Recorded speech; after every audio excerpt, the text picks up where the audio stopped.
Ahmedabad plane crash हादसे को 1 महीना होने जा रहा है, लेकिन कई सवाल हैं जिनके जवाब अभी तक नहीं मिले हैं। जिनके अपने बेमौत मारे गए वो अभी भी न्याय की उम्मीद में बैठे हैं। लेकिन मामले में जांच लगातार जारी है और अब अहमदाबाद में हुए इस दर्दनाक विमान हादसे की जांच कर रही टीम ने अपनी प्रारंभिक रिपोर्ट नागरिक उड्डयन मंत्रालय यानी कि मिनिस्ट्री ऑफ सिविल एविएशन को सौंप दी है। क्या इस हादसे में मारे गए लगभग 260 लोगों को इंसाफ मिल पाएगा? इस प्रारंभिक रिपोर्ट में क्या है, चलिए जानते हैं। इस रिपोर्ट को लेकर फिलहाल कोई ऑफिशियल प्रेस रिलीज सामने नहीं आई है। पूरी रिपोर्ट जब हमारे पास होगी तो उस पर भी विस्तार से चर्चा आपके साथ करेंगे। फिलहाल दुर्घटना की जांच विमान दुर्घटना जांच ब्यूरो यानी कि AAIB कर रहा है, जो अभी इस पूरे मामले की विस्तृत समीक्षा कर रही है। बता दें कि इस हादसे के तुरंत बाद केंद्र सरकार ने उच्च स्तरीय जांच के आदेश दिए थे। रिपोर्ट्स की माने तो AAIB की रिपोर्ट में जांचकर्ताओं ने किस निष्कर्ष पर पहुंचने की बात कही है, ये अभी तक सार्वजनिक नहीं किया गया है।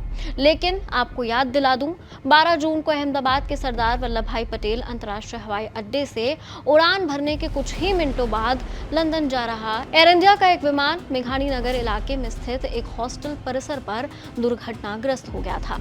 इस दर्दनाक हादसे में विमान में सवार 241 यात्रियों की मौत हो गई थी, जबकि जमीन पर मौजूद कई अन्य लोग भी इसकी चपेट में आकर मारे गए थे। इस हादसे में विमान में सवार एक यात्री किसी तरह जीवित बच गया था, जिसे तुरंत अस्पताल में भर्ती कराया गया था।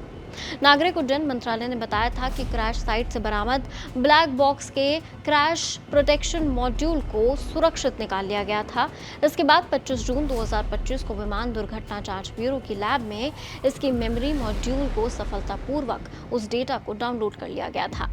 ब्लैक बॉक्स में उड़ान से जुड़े तकनीकी और संवादों का पूरा रिकॉर्ड होता है, जो हादसे की असल वजह को पता लगाने में बेहद अहम होता है। जांच एजेंसियों को अब डेटा का विश्लेषण करना है ताकि ये स्पष्ट हो सके कि दुर्घटना तकनीकी खामी के कारण हुई है या मानवीय गलती से। खैर, अब इस रिपोर्ट के सामने आने से कई बातों से पर्दा उठ सकता है, जिससे शायद ये पता चल सके कि आखिर एयर इंडिया के उस विमान में हुआ क्या था। इस पर जो भी अपडेट होगा आपके साथ जरूर शेयर करेंगे।